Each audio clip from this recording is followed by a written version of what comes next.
Hello everyone, happy Wednesday, and welcome back to Wednesday Words of Wisdom. Today, we're going to continue reading from Great Words from Wise Women. And today, we're going to be reading about and an excerpt from Beatrice Fihn, the Executive Director of the International Campaign to Abolish Nuclear Weapons. Here we go. When the Nobel Prize Committee called to inform Beatrice Fihn, the executive director of the International Campaign to Abolish Nuclear Weapons, that her organization had won the 2017 Nobel Peace Prize, she thought it was a joke.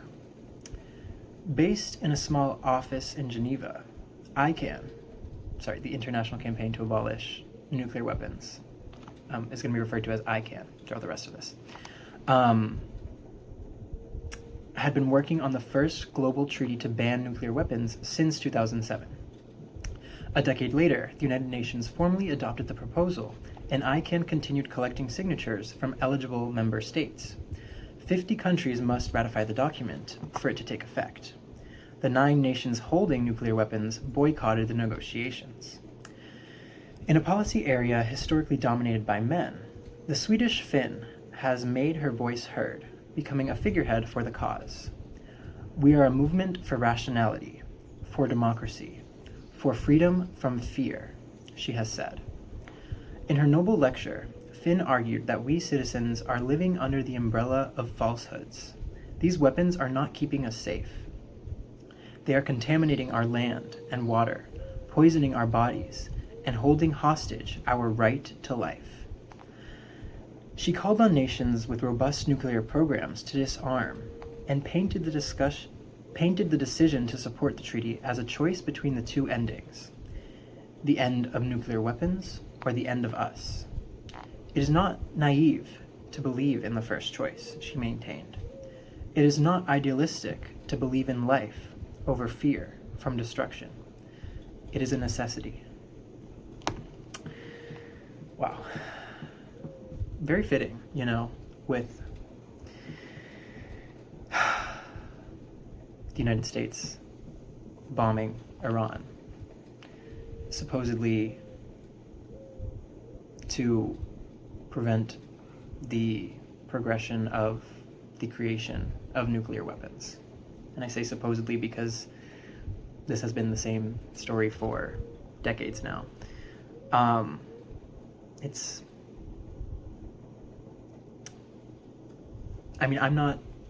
I don't know a lot about Iran or their history with making nuclear weapons or whatever, but I do know that, this idea has been used to justify war.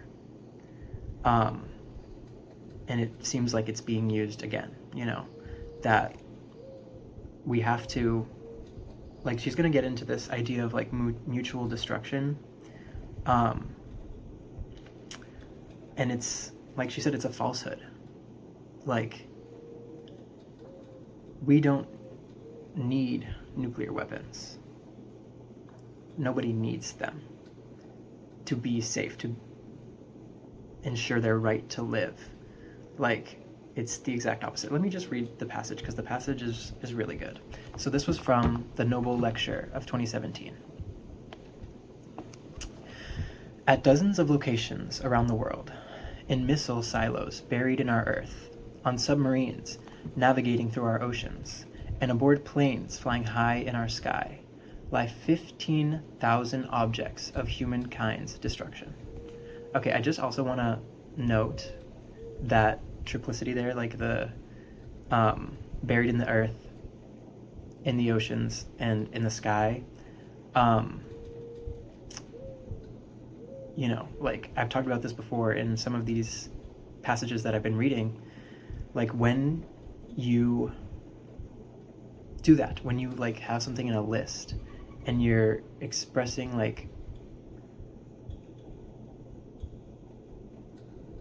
all the different ways this thing manifests, it really is effective in communicating. because, you know, like if she had just said in silos buried in the earth, you know, some people who live in the mountains, for example, may be like, well, we wouldn't be affected by that. You know, whereas if it's in the air, it can affect anybody. Or, you know, like, it's just like, writing is interesting. I love it. Okay, let me continue. Perhaps it is the enormity of this fact. Perhaps it is the unimaginable scale of the consequences that leads many to simply accept this grim reality, to go about our daily lives with no thought to the instruments of insanity all around us. Yeah, we're really so detached from reality. Like, we're not really, most people are not thinking about nuclear weapons on the daily. Most people are not thinking about climate change on the daily. I mean, maybe more so now, because I think we're really starting to see the effects of climate neglect, I would say. Like a neglect for regard for the damage we're doing to the world. Like there's this crazy heat wave that's going on. Stay hydrated, stay inside if you can.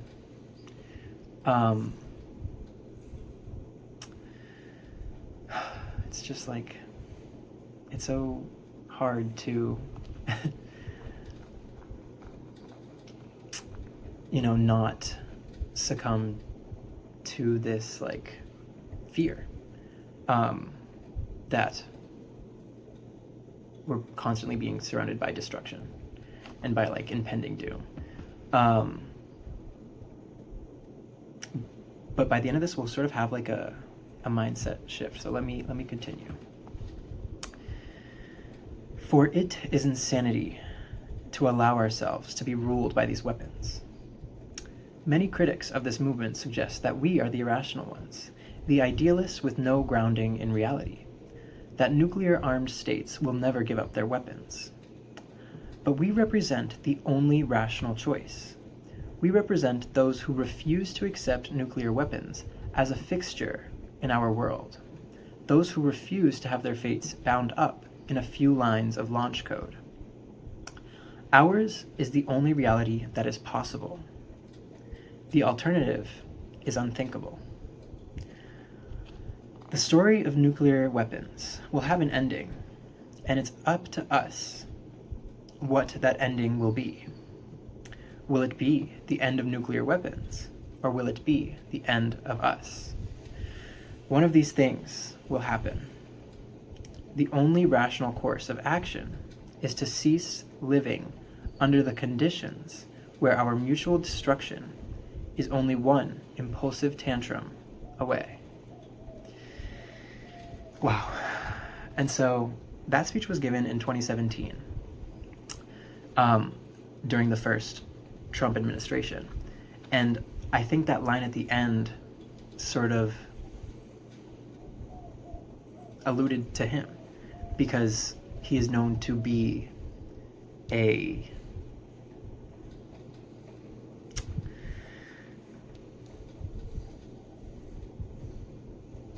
I'm finding it. I'm finding it. He's not known to have the most patience or to be the most level-headed, if I want to put it nicely. And, you know, being that we are once again living under a Trump presidency, I feel like this reigns true, and it's sad that, you know, this is reality. But like she said,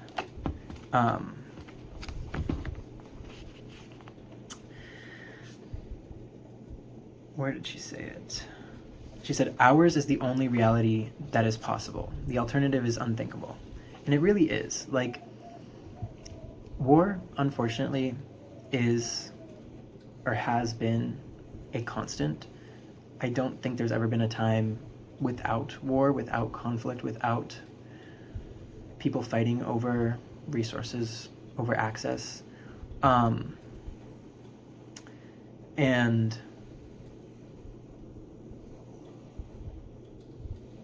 it's sad, but,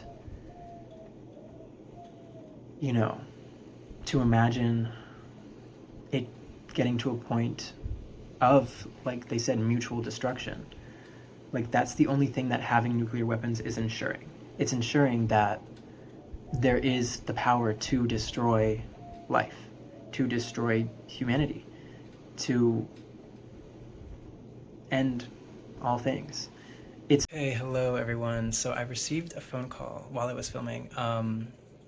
So I did kind of get cut off there at the end, but I think, you know, I said most of what I want to say. Oh wow, things look different from the front camera. But yeah, fuck nuclear weapons. No, but like,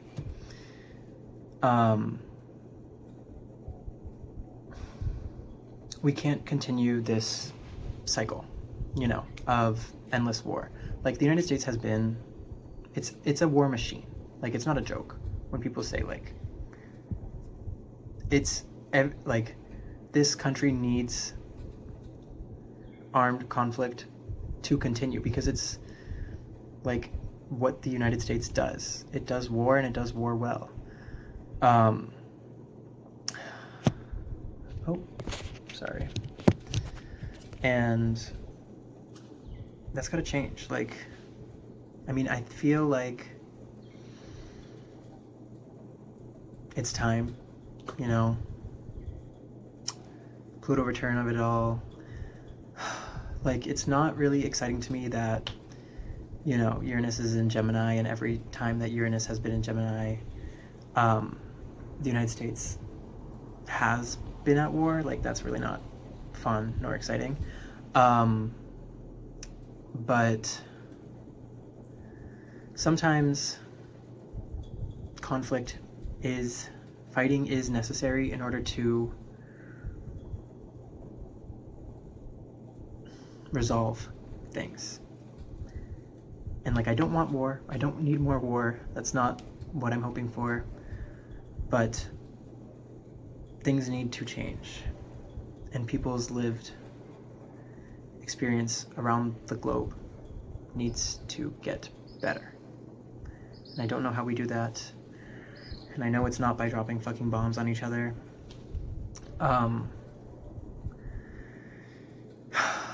But yeah, sorry to end on like a sad note, but it's sad times right now, and it's hard. It's a struggle, but we just got to keep on keeping on. It's all we can do. You know, you'll see me in the next one. Try your best to have a wonderful day.